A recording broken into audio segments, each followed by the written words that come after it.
Prime Minister calls for more timely hazard warnings and business continuity at regional chamber meeting. We'll have details to this story and more in the national report. Prepare for hurricane. Prepare for hurricane. Make sure you have your radio and your batteries too. Waterproof flashlight candles will do. Tin stuff, garbage bag, first aid kit. Come on people, make sure you have it. Clean water in a container and a hurricane plan. Hear me no man. Hurricane damage is beyond your control. Surviving the aftermath is up to you. Have a hurricane plan. It can save your life and your family too. Prepare for hurricane. Your hair, prepare for hurricane. With the details to the news for Tuesday, November 22nd, 2022, I am Chrisanne Mitchell. Prime Minister Honorable Deacon Mitchell made a clarion call for the private sector to play its role in transforming the concept of disaster preparedness in the region to include more relevant and timely multi-hazard warnings. The Grenadian leader was addressing the gathering at the Network of Caribbean Chambers meeting at Royalton on Tuesday, which focused on regional private sector collaboration for business continuity in a rapidly evolving global business environment. Honorable Mitchell said from recent experiences, the time has come for the region to change the focus of preparation for disasters. Business leaders should be aware of the hazards that can impact their respective sectors and put the necessary structures in place to mitigate, such as a business continuity plan. Rapid advances in technology now provide businesses with the capability to respond and to recover from unplanned shocks quickly. The COVID-19 pandemic provided a valuable opportunity for the region to examine how issues related to sustainable development are managed. Many sectors, in particular health, education, finance, and the productive sectors, had to make major adjustments in the methods of operations. The ensuing problems, such as unemployment, economic slowdown, supply chain disruption, and the rise in the cost of air and sea transport, which have all resulted in higher cost of living, all project that there must be a refocus on how we prepare for such events in the future. He said greater synergies must be created between regional entities to improve the quality of service and government's ability to efficiently make life-changing decisions. Prime Minister Mitchell addressed the significance of proper preparation to ensure the continuation of services after the effects of a disaster. The population should receive the warning in time for them to make appropriate decisions. Additionally, the warning should be relevant. The population should understand and be able to interpret the messages so that they can take action to preserve life and to safeguard property. On a larger scale, early warning systems should provide information so that governments and businesses in the region can make high-level decisions that will impact positively on all sectors of the economy. The warnings should trigger a set of actions by the entities that will lead to continuation of services after the hazard has passed. Colleagues, there is a need for greater synergy between local and regional entities as the discussion about multi-hazard early warning systems and businesses continuity continues. The three-day meeting organized by the Grenada Chamber of Industry and Commerce saw participation from chambers across the region, SEDIMA, along with representatives from the regional disaster management and meteorological offices.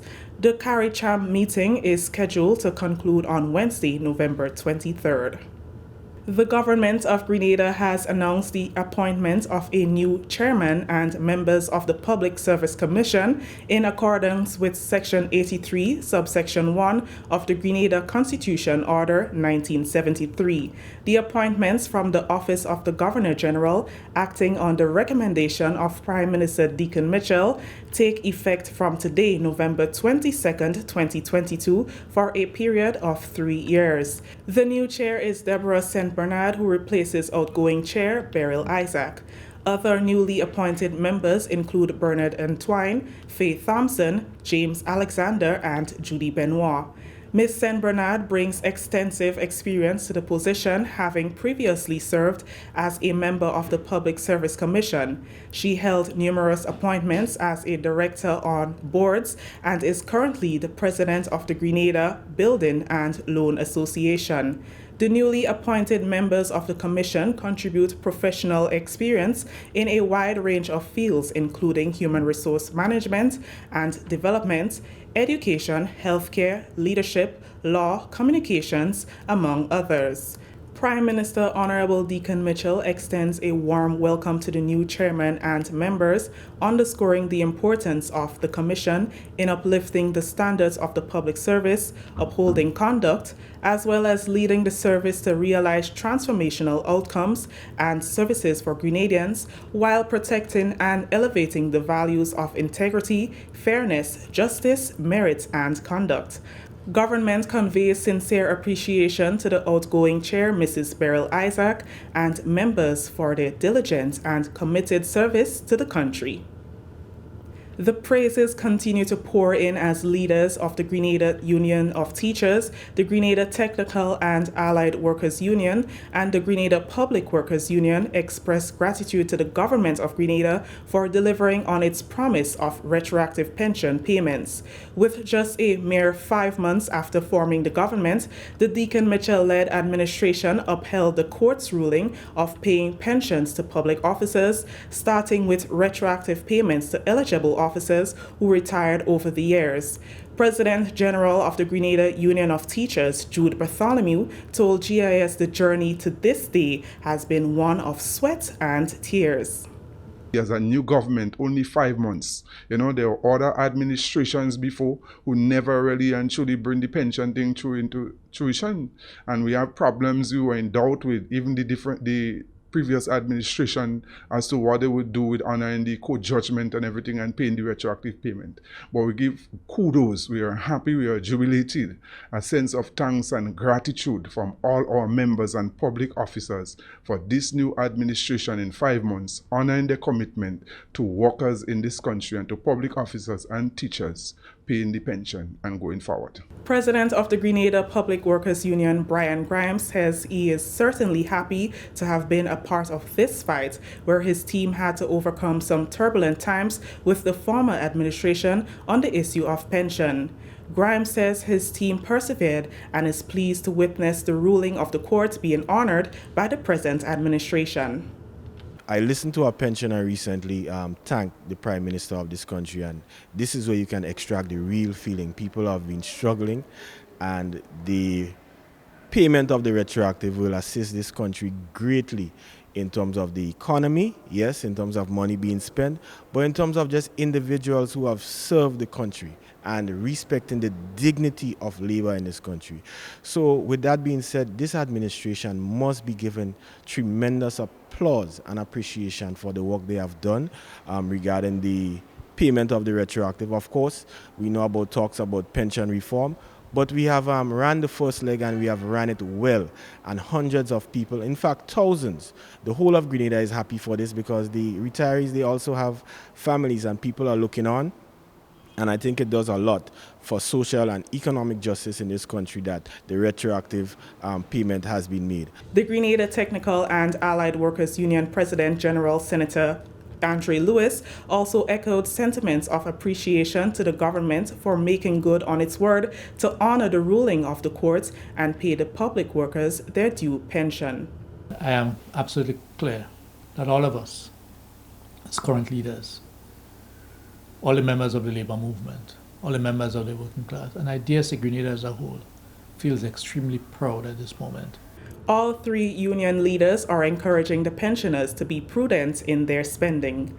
This is the National Report. The news will continue after the break. Have you noticed an increase or decrease in your electricity bill? You know that changes in the fuel and non-fuel rates affect your bill. You should also be aware that changes in household activities affect your bill. Ask yourself these questions. Have the rates changed? Have there been more people at your home? Have your children been on holiday? Have you used your fan or air conditioning unit more often to beat the heat? Are any of your electrical appliances or equipment faulty? Have you added any new appliances such as transformers, water heaters, or pumps? Make it a habit to understand any changes on your electricity bill. For more factors that affect your bill, visit www.grenlec.com. Grenlec, energizing our Grenada. Welcome back. To increase awareness on the impact of violence and abuse against women, the Ministry of Social and Community Development, Housing and Gender Affairs held their inaugural Clothesline Project. The Clothesline Project was held in preparation for the 16 days of activism against gender-based violence beginning on November 25th. This year's 16 days will be held under the theme Unite, Activism to End Violence Against Women and Girls. Gender Program Development Officer Norlissa Lord spoke with GIS about the activity. The Ministry of Social Development is about to commemorate 16 days of activism to end violence against women and girls. It starts on the 25th of November and ends on the 10th of December. However, we decided this year to do a pre-event of the activities so that we could include the ministers. We could have them sign the T-shirts and write messages, which would be used to decorate their ministries and as a way of having to send a message that they would like to see. We also would like to have included the workers of the ministerial complex, hence the reason why we held the activity here. The T-shirts will be displayed at locations throughout the week, including the Grenville Car Park on Wednesday, December 7th, and the Certes Social Services Sub-Office Car Park on Friday, December 9th. The Clothesline Project was an initiative originally done in the U.S. In 1990 by a group to end violence against women and girls. And we decided to adopt the same initiative this year here in Grenada. The T-shirts which are being signed today will be used in a next activity, which would be on the 25th of November at the bus terminal. We would be placing a clothesline, literally as it states, at the front of the bus terminal, at the lower level on the railing and at the top level, and we'll hang the T-shirts that are being signed with the messages of hope and messages ending violence against women. Here are some highlights from the project.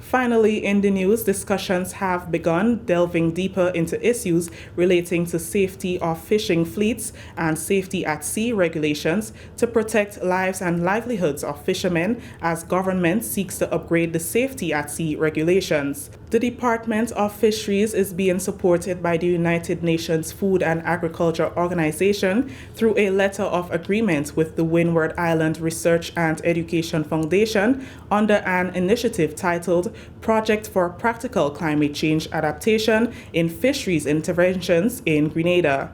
As this project is being implemented, the first activity was held on Monday. Participating were stakeholders from Ministry of Agriculture and Lands, Fisheries and Cooperatives, Legal Affairs, Ports Authority, Coast Guard that are members of the working group. This project, which is expected to have an impact on the local marine industry, will run until November 2023. Chief Fisheries Officer Justin Rennie explains the timeline for implementation.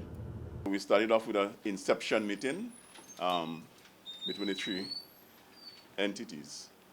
The focus group meeting is what we have in today. Between 5th November, December and 12th January, there will be 7 fishing community consultations. Okay, so we'll be going out to each of the major fishing communities and have consultation with the entire fisher folks community. By 16 January, we expect that the first draft will be developed with input from the FAO legal department. So FAO had also contributed the legal department to assist with the initial drafting and some ideas in terms of how to go about with the updating of the legislation. By the 20th of January, we expect that the first draft will be submitted to the Ministry of Legal Affairs. And between the 1st and 10th of February next year, we expect that we will circulate that draft for feedback from all stakeholders, okay, to review and feedback, and a validation workshop, which would comprise of key stakeholders, but a representative from the fisherfolk organization would attend that workshop. Recognizing the challenges being faced by small island developing states with the vulnerability of their economies, the project is expected to strengthen cooperation within the region. Trevor Noel, Deputy Director of WINDRIF, further explained this puts Grenada at a good place to advance the industry with the modernization of the regulations. There will be a comprehensive review of the existing safety at sea regulations of Grenada with a view to modernizing and upgrading the existing regulations in line with international standards for the industry and advancement in technology. That story has brought us to the end of the National Report for today, Tuesday, November 22nd, 2022. On behalf of the entire news and production team here at the Government Information Service, I am Kristen Mitchell, saying thank you for joining us.